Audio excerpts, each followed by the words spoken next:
ఉన్నత పిలుపును నిర్లక్ష్యపరచక నీతో నడుచుటే నా భాగ్యము.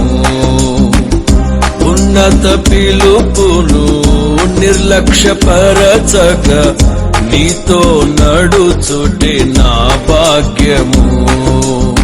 శాశ్వత ప్రేమతో నన్ను ప్రేమించి నీ కృప చూపితివి. శాశ్వత ప్రేమతో నన్ను ప్రేమించి నీ కృప చూపితివి. ఇది ఏ భాగ్యము, ఇది ఏ భాగ్యము.